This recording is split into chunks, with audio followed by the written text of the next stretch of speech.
Jaya Prabhuji. Hello, welcome to the Retroprogressive Yoga Institute. My name is Swami Omkarananda. I am a disciple of Prabhuji, and in these courses I share my reflections and understandings on the writings of Prabhuji. In this course we are analyzing the book Tantra, Liberation in the World, in which Prabhuji shares the pearls of wisdom of the Tantric revelation. This is the class number 7 on the first course that we are doing on this book.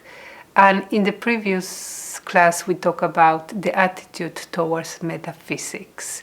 This is the second part of this same topic. We are going to continue analyzing the Tantric metaphysics and starting from the topics that Prabhuji shares in chapter number 2. Those are the topics.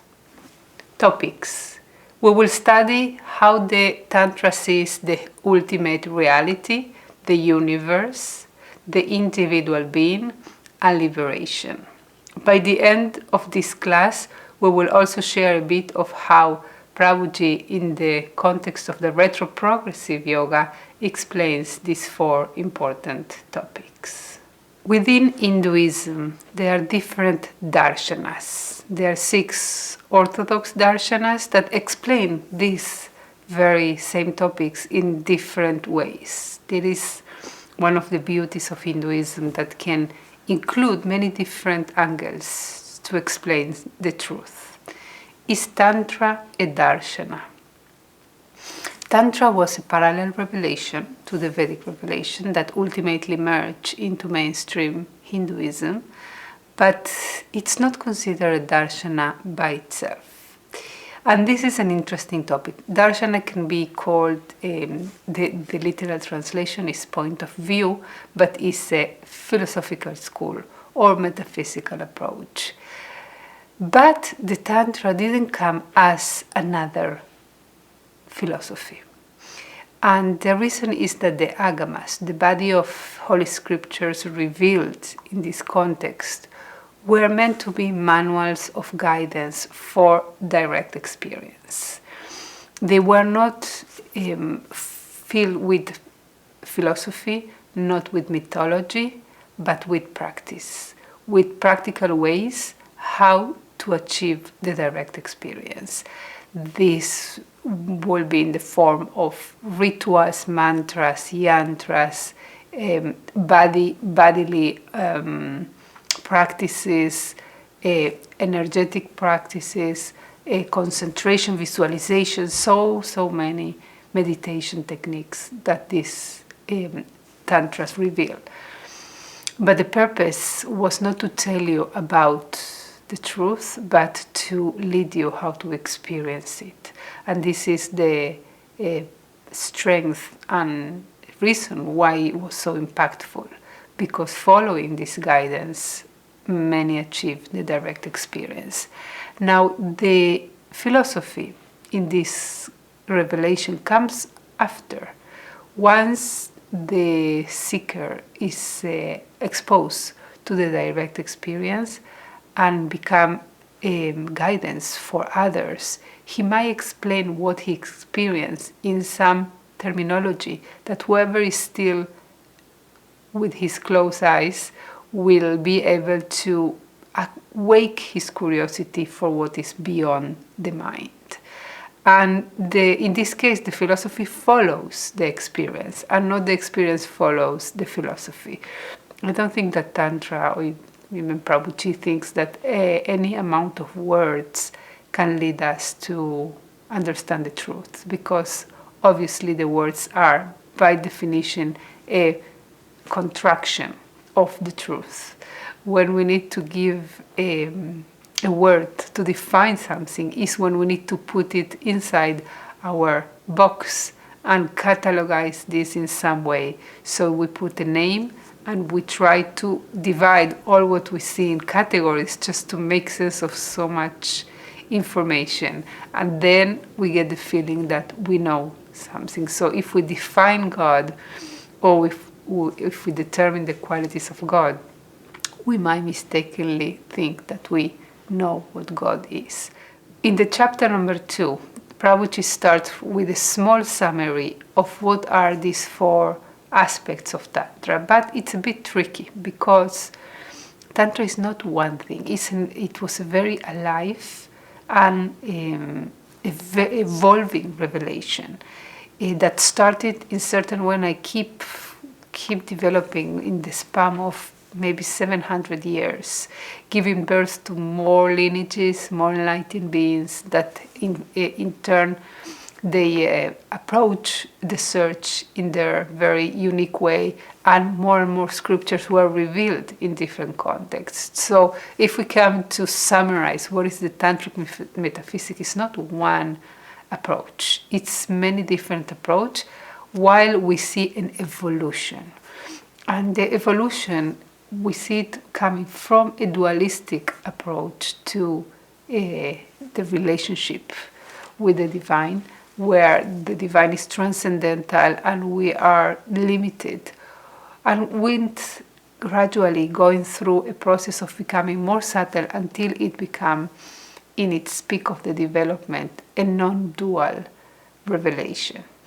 And in the same way, the transcendent, starting from God separate from creation, until an approach that God is immanent in our very fabric of the creation. From a God that is male dominated, with a male figure of a God, until the female domination of the approach that God is the dynamic and loving and feminine and dynamic aspect of our experience. So we see here a development. So when Prabhuji comes to define what is the Tantric metaphysics, it just needs to try to give a common denominator among all so many developments and so many approaches. So this is what he does in chapter number 2, and this is what we will learn in this class. But in the next courses we will go and more deep into the different sects of the revelation and what each one and how each one approach the truth. To summarize the introduction, I had the opportunity to ask Prabhuji how come if the reality is one, if the truth is one, it's been explained in so many contradicting ways. It cannot be also transcendent and also immanent. It cannot be also dual and also non-dual. Somebody needs to be wrong. And what is more right than, which approach is more accurate than others? So Prabhuji explains that the reason that there are many different explanations is not because the truth is different or because someone is mistaken, but it's because the seeker is in a different level. And I gave this comparison of a child in the kindergarten. If you want to explain mathematics to a child that doesn't have the subtlety or the complex ability to grasp numbers, so you might explain this with apples. And in this way, he starts developing some approach towards numbers. As he grows up, you can explain more complex arithmetics, and in the college you will not start counting apples to make complex calculations. So depending on the level of the seeker, that certain path will be more suitable. And this is how we need to look at this revelation while we study this, because we also might feel more at ease in certain, or attracted, even not mentally but spiritually attracted to certain way, and might mean that it's a good fit for my next step, for my next level. So this is, in this class we will read the small definitions of each one of these, and at the end we will see what Prabhuji has to say from his experience. The ultimate reality according to Tantra. Ultimate reality is eternal, unlimited, omniscience, omnipresent, and infinite. How these limited words can explain the unexplainable. Prabhuji is sometimes called the undescribable. It's so beautiful to describe something as undescribable. Why? Because what are the words? How words can describe whatever is beyond the words, but still, out of compassion, those who experience directly, try to put it in words, not as a philosophy or as a theory. And this is the peculiarity of the Tantra, that the philosophy follows the direct experience as a compassionate way for those who see, to try to tempt others to go beyond and do the jump. Now, when you said the reality is eternal, eternal is not a very long time. The mind knows to learn new concepts by comparison. So if I know what is temporal, so eternal might be the opposite of temporal. So eternal is not the opposite of temporal. It is beyond the concept of time. Time is a fascinating concept that intrigue from scientists to philosophers and of course to spiritual seekers. Those who see says that reality happens only in the now, only the now exists, and if we can locate ourselves in the now, so there we will find divinity. But the mind, by definition, is what creates the concept of time. Time is a learned concept. When we are born and when we are small, we don't have the concept of time.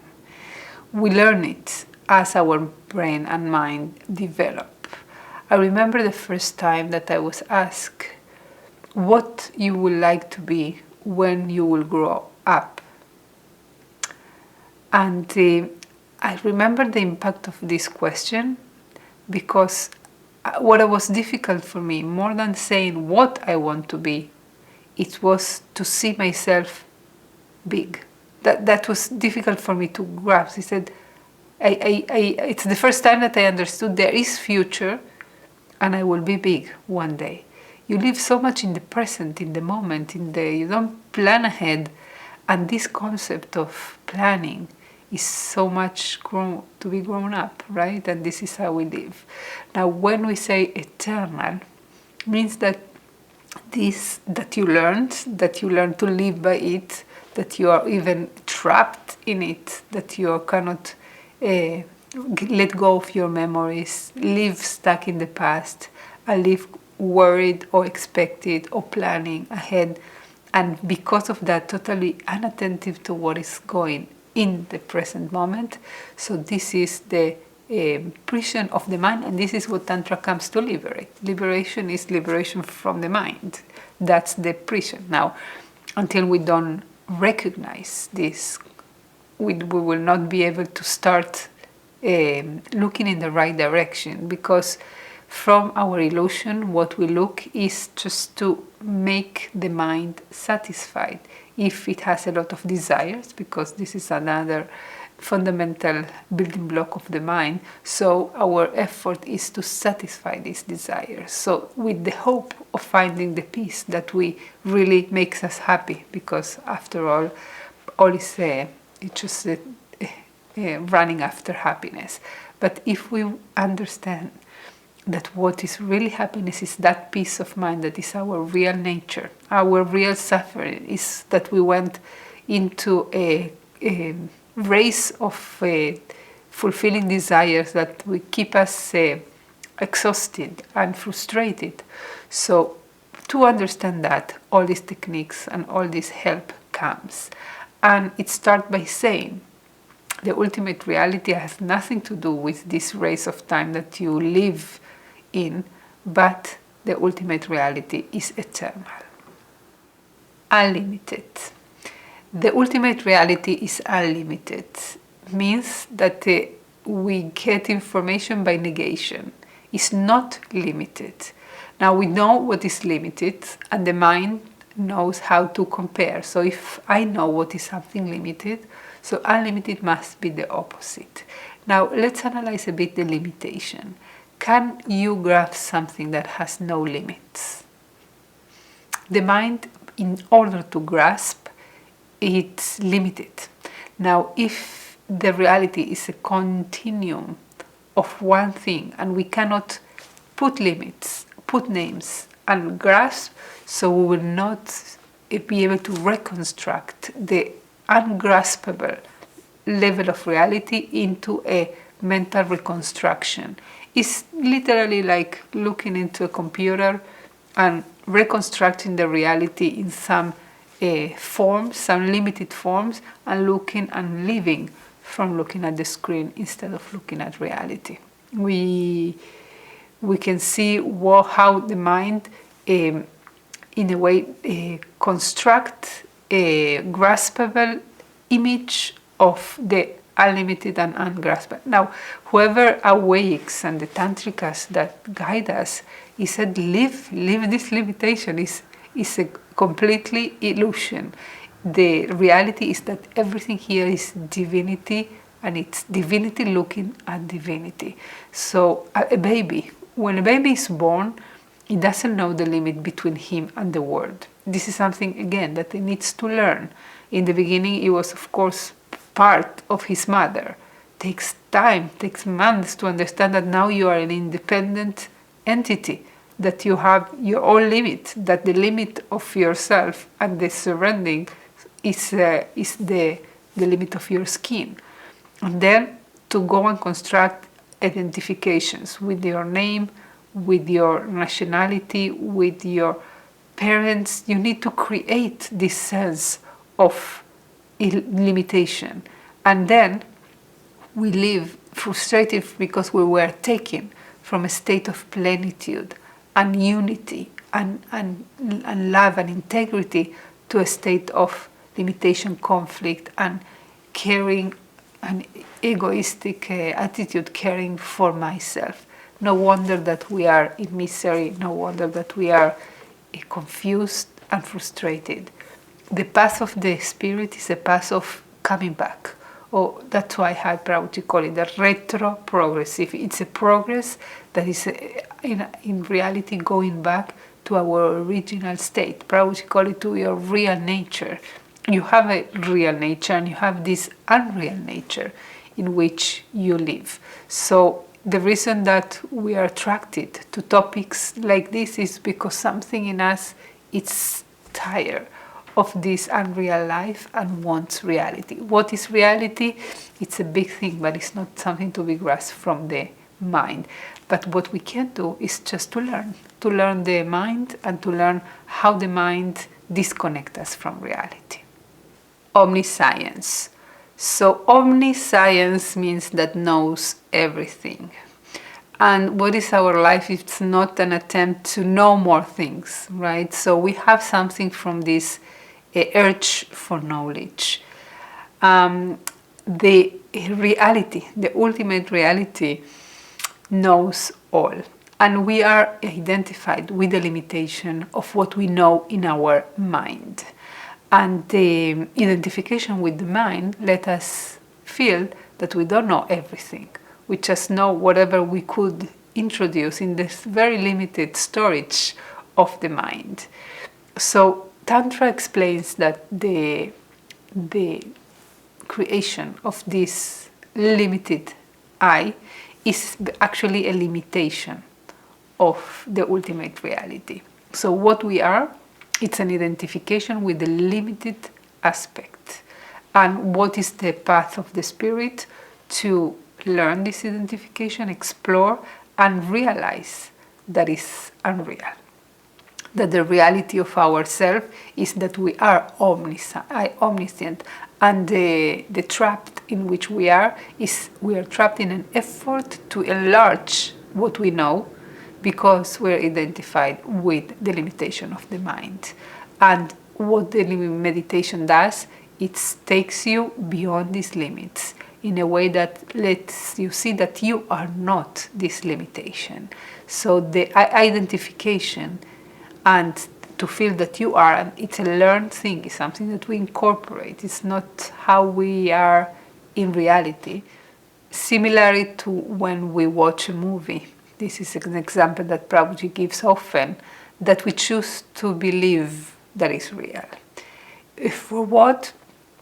for the sake of entertainment, for the sake of forgetfulness, for the joyful forgetfulness of reality that takes us to a different reality. And if we do this voluntarily in this experience of watching a movie, so this is what we do in the grand scale when we choose to identify with our story. The ultimate reality is omnipresent. Omnipresent means that it's present everywhere. But because our identification with the body, we don't feel that we are present everywhere. We feel that we are located only in the place in which my sensory perception can reach. And my body is just this envelope of flesh that embodies certain organs, and this is what I am. And the Tantra comes and says the ultimate reality, that is your ultimate reality, is omnipresent. And the path of the Tantra takes you from being identified with the body to being aware that you are everywhere. How? By working with the body. And this is the beauty of this approach, that it brings the path to where you are, not to a promise. It's not reserved to the brahmanas or to the saints or to the selected ones, but you are part of this divine expression, and therefore you can start from where you are. You are not a sinner. First of all, it takes out the concept of sin. If you have desires, if you have attractions, it's because this is the nature of the mind. So instead of blaming or being ashamed, let's explore. And moreover, let's use these attractions, how we can channel these attractions from the mundane to the divine, and how we can define what is mundane and what is divine. Let's analyze if there is such a division. So this exploration of taking you from your being located somewhere to being aware that actually every corner of the reality is also, it's you. The division is just artificial. Finally, he says divinity, the ultimate reality, is infinite. Again, using a negation of something that we know. Infinite means not finite. And the ego, the concept of the ego, the ahankara, the identification, is to say, I am final and I am separate from everything else. So there is the unknown and there is the known. The ego is whatever I put within the box of my known, and this is my finality. And because I am identified with the finite aspect of myself, I have an end, and this is terrifying, because I know that my life is not infinite and I have no idea what's going to be afterwards, and the fear keeps me in negation. The Tantra is a path that goes towards exploring death, and there are very many mortuary elements that's been incorporated in the rituals, because he said that if you are not able to confront the reality of death, you are not able to live. And if this life is a celebration of divinity, living afraid and frozen from the end doesn't let you actually live fully. So they did confront, they did rituals in crematoriums, being aware that the body is temporal. The ego might have an end of the story, but liberation is to awake to the reality that what you really are is that who is aware of this. So the story, you don't need to suffer the identification with the story, because you really are beyond. You are the one who watched the movie. The movie ends when the screen turns off, but you are the one who watches the movie, so you don't need to be afraid of turning off the TV, because you are the one who watches. So tries to bring us back from this forgetfulness and confusion and return to us to the state in which we are located in reality, knowing that our real nature is omnipresent, omniscience, infinite, eternal, and unlimited. It is the origin and source of the universe, and it is both immanent and transcendent. What is the definition of transcendent? Existing apart from and not subject to the limitations of the material universe. What is immanent? Permanently pervading and sustaining the universe. The way a path sees the ultimate reality truly determines also the means to liberation. Now, the Tantra brings something very beautiful, that is the immanence of the divine and the divine relationship between this world, this reality, and the transcendental reality. Transcendental is completely aloof and not related to the happenings of the world. And there are many religions that sees the divine like this, maybe the creator, and then everything works by itself. There are many atheist approach that say that everything is kind of a chance and there are rules set up by some happening, and then the rules just create and everything evolve. And there are approaches that say that God is involved in every single decision of what is happening in this level. What the Tantra says is that the transcendental is our awareness of everything that happened. Awareness, consciousness, that is the transcendental, that is the fabric of all the reality. Immanence, meaning that the experience is not made of something separate from the divine, is the divine itself in its dynamic aspect.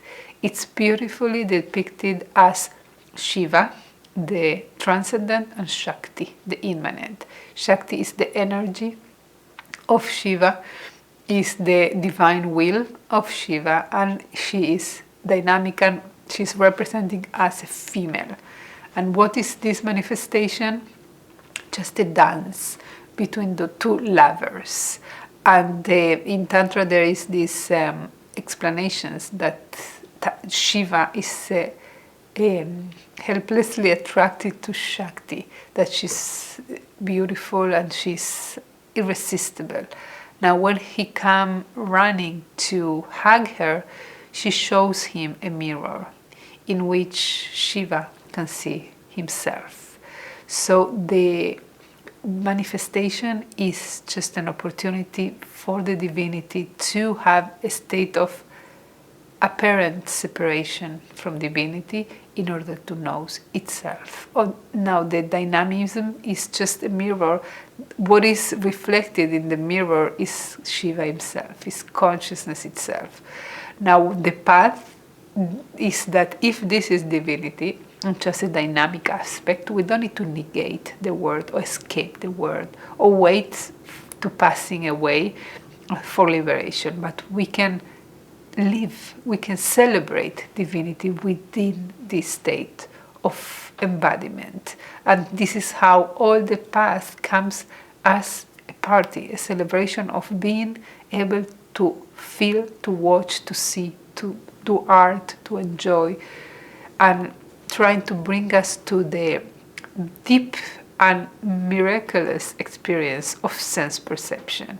Now, the suffering that comes from it is because of our approach, because of our desires to enlarge, because of our ignorance.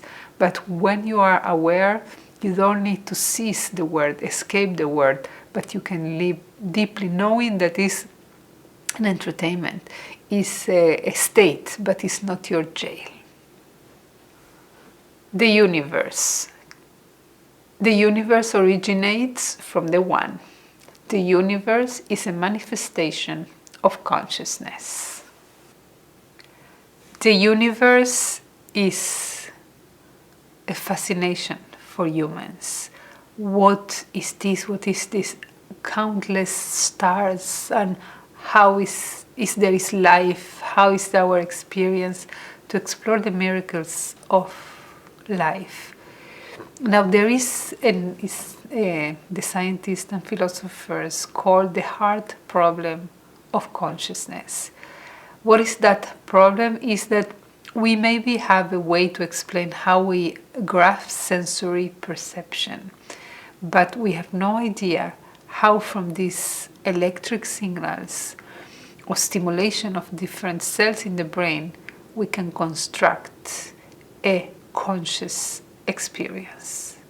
How this happen? How is it jump? Where is the I that experience? Where is this identification? So the Tantra in a way was a scientist approach to explore divinity, but taking in account that not everything is material. In Tantra, the universe is not an illusion. It's not unreal. It's not Maya, but it's not as we perceive it. And the purpose is to see the universe from the point of view of reality.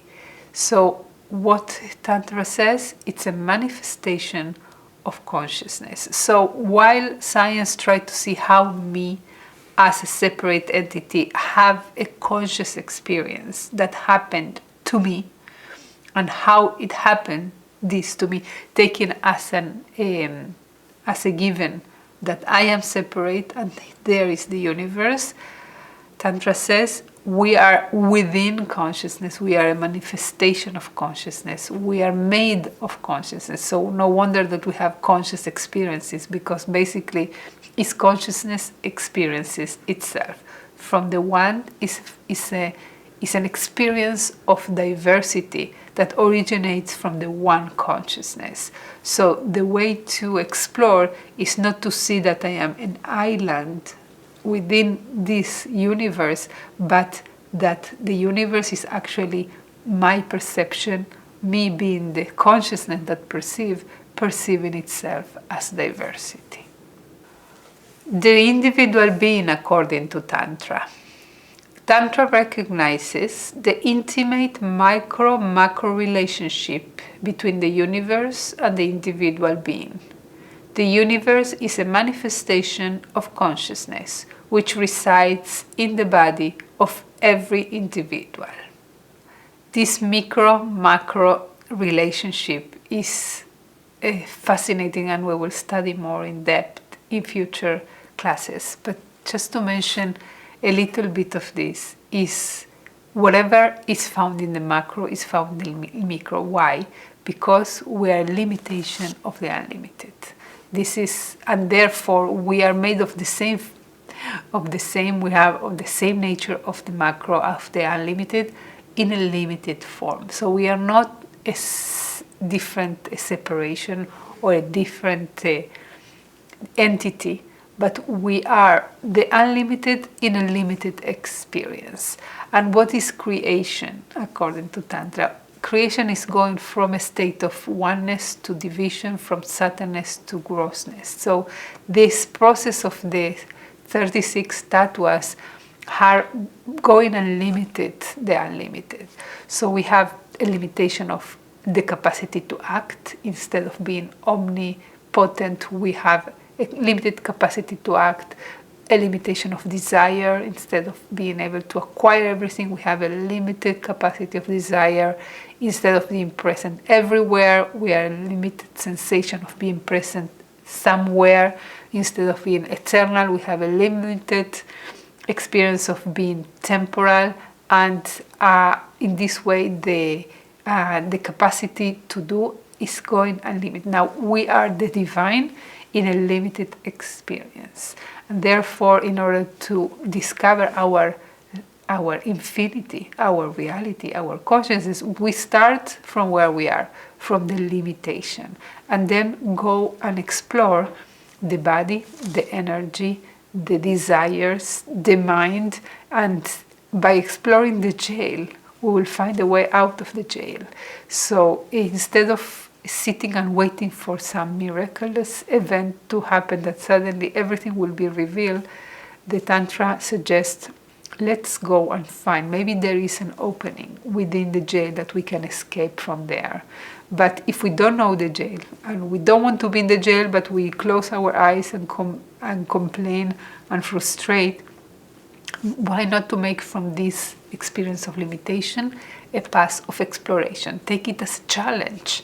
You are here trapped. Let's see if you are intelligent enough, curious enough, brave enough to try to find a way out. You don't need to sit and suffer.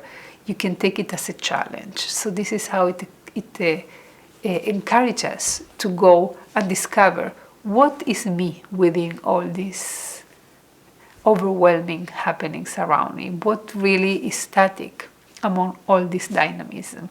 And in this way, going chakra by chakra, going into every aspect of my experience, discovering what is my real nature. What is liberation according to Tantra? Tantric metaphysics explains human bondage and how to transcend it. Besides imparting knowledge as a means of liberation, it gives importance to sadhana, which creates a favorable situation for receiving divine grace. Liberation. We ask Prabhuji, what is the soul and what is the bondage of the soul and how it needs to get liberated from it? So explains that the soul is not really something that needs to be liberated or something that really exists. It's more like an absence. He compares this to a lake that is frozen, and then there is a hole in the ice through which we can see the water underneath the river flowing. Now on the surface there is a hole in the ice, and this hole is not really a presence but an absence, and what we see underneath is not really different from the ice, but is the ice in a different state.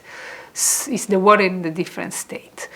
So what we are not something that really needs to get liberated, that is an entity that is trapped. All this, it's really a symbolic imagination for children on the path. We are not really existing, but we are a feeling of lacking. If we observe ourselves, our essence, you will recognize this insatiable need to be completed, fulfilled, enlarge, acquire. This force within us is the force of the will to unite. Now, if we mistakenly trying to fill this with material, more illusionary things, more achievements and more self-aggrandizement and honor and all this, we are just going deep into this feeling of division. So Prabhuji explains it's not really a separation, it's a whole. We are a whole within consciousness. We cannot really be something separate. There is nothing else beside awareness, but we are a illusionary feeling of separation. And this separation is what the Tantra comes to merge, because by bringing attention to what we are made of, you will discover that you cannot be separate. This feeling of separation is literally mental. This is the mental jail. So all the meditations and the rituals and the techniques that the Tantras bring is to help you realize that you are not a separate being. Observation, perception, and any experience or object perceived are one. Everything is consciousness. Everything is awareness in one way or other. Awareness expresses itself as energy, thoughts, feelings, emotions. Energy and matter is different states of consciousness. like water, solid ice, or vapor.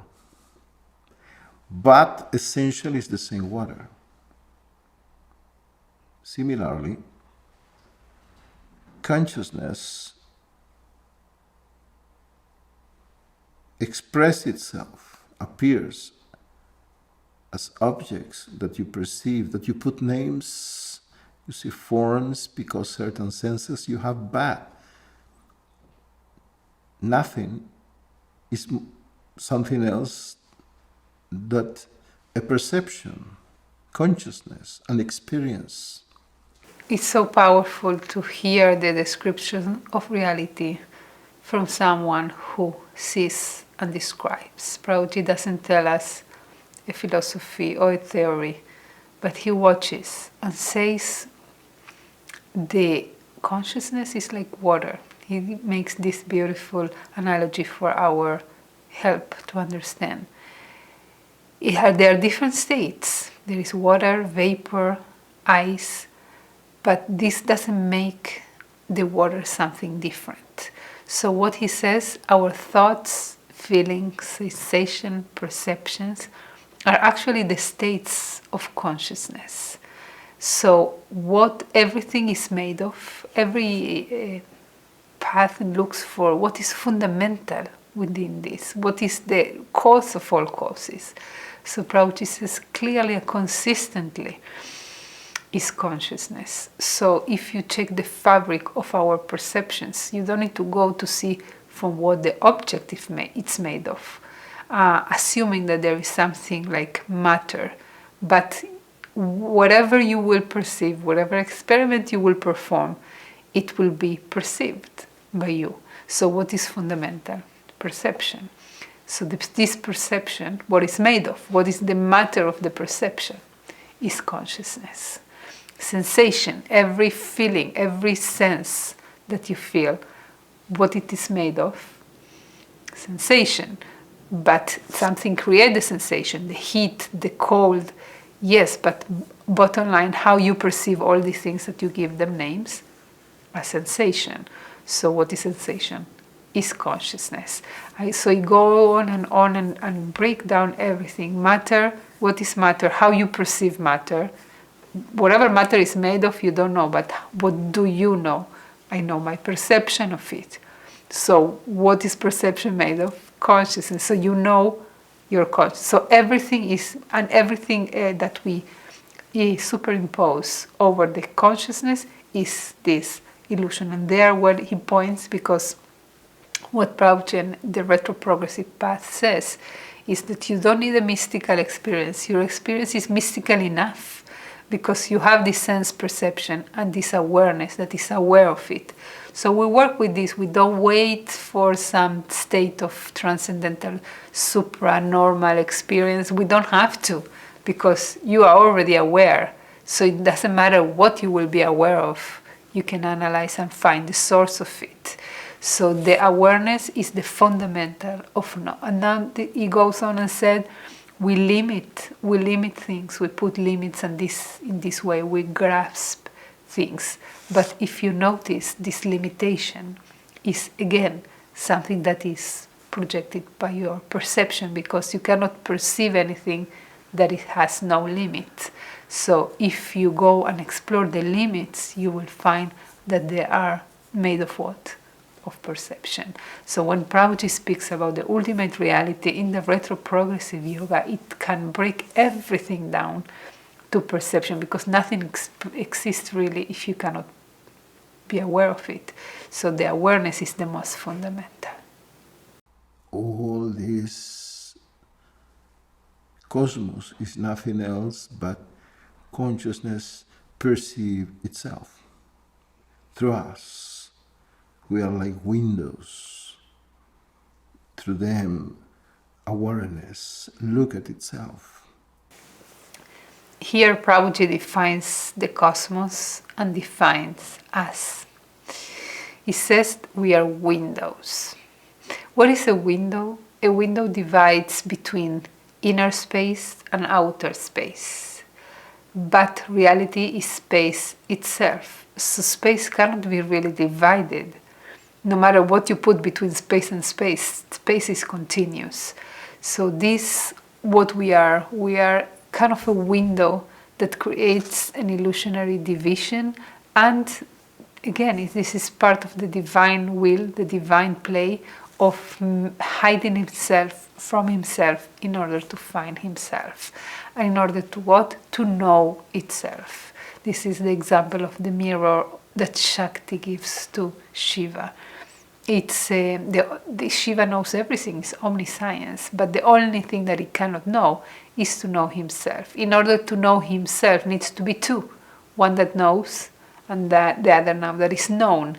And this is the only way to know himself. And this is what we are, this division between the known and the knower.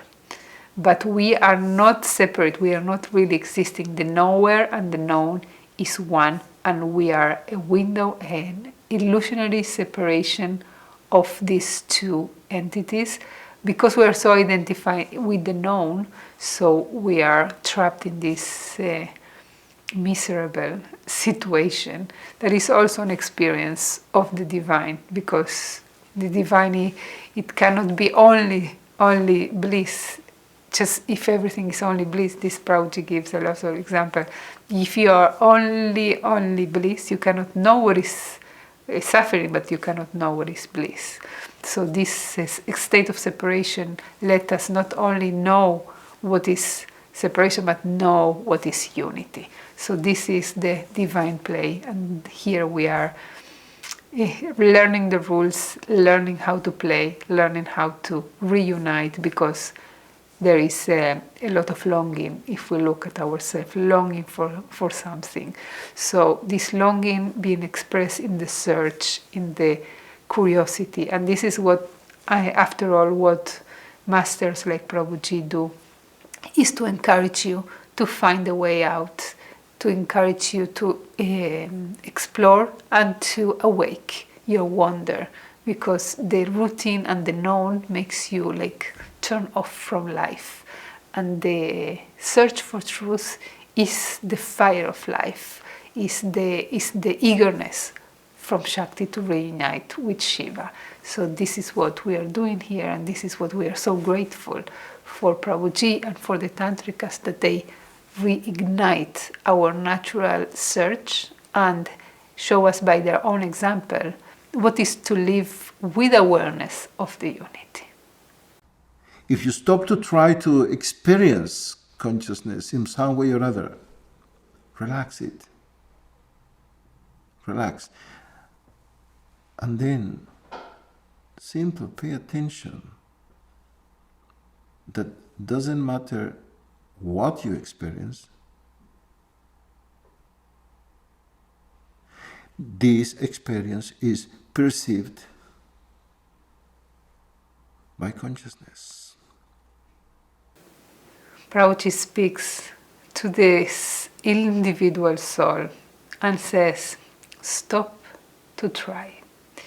This contraction that we are is our own desire, is our own attempt, is our own evolution that makes us contract and separate it. So when Prabhuji guides to liberation, he says, relax.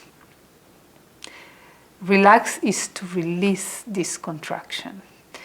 Every attempt to try to experience what we are is necessarily to do a step farther away from what we are, because we have the illusion that we need to be something different than what we are. And Prabhuji points us to the one who perceives every experience, no matter which experience.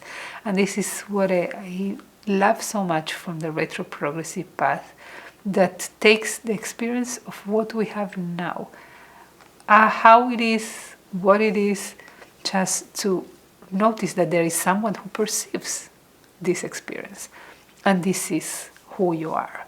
So what is liberation for Prabhuji is just to know what you are as you are, that you already know it. So it's not an event that will happen in certain future. The problem, the illusion is the interpretation. Yesterday he did an exercise for us. It was so powerful. He said, sit and stop to interpret. And just see what you can grasp without interpretation. So if you go one by one in the component or element of the experience, it's an interpretation. I sit on the chair. What is a chair? It's a name, it's a form. The chair is on the floor. What is a floor? It's a below and above. What is you? What is I? What is... So if you go and try to experience a reality without this veil of interpretation, you'll find there is nothing in your experience that was not interpreted. So we need to undress all this interpretation to stay just with what is reality without interpretation. Now, the Retroprogressive Path has a very unique way for liberation. What is the advice? So, okay, so I understand, I'm curious, so what is the how? How I get liberated? So Prabhuji says there is not how. How is if you need to be something that you are not. But if you want to be what you already are, so how to be? You don't need to do anything. So I want to leave you with the way that Prabhuji guides towards liberation. So enjoy, and we will meet in the next class. Thank you, Prabhuji. Jai Prabhuji. Never forget, the experience doesn't matter, but the attention to that perceive the experience constantly, that really matter. Many activities in the field, mentally, physically, emotionally, doesn't matter, but the space where all of them take place. Pay attention and rest into it. Rest in it. Relax in it. Relax in it. It's not another experience.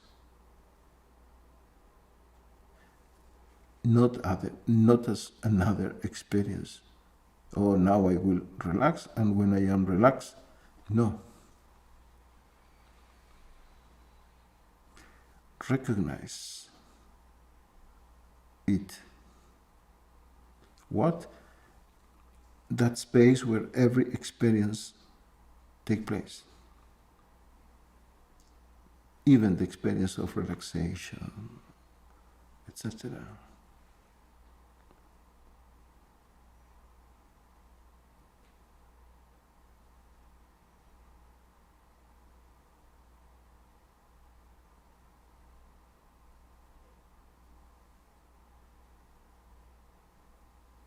Even now,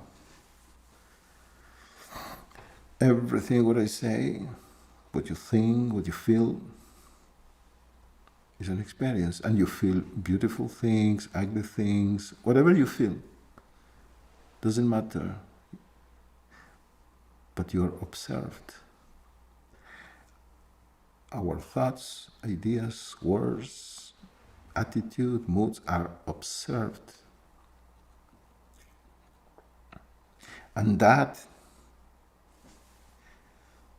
observe, that is nothing or not a thing, that is your real nature.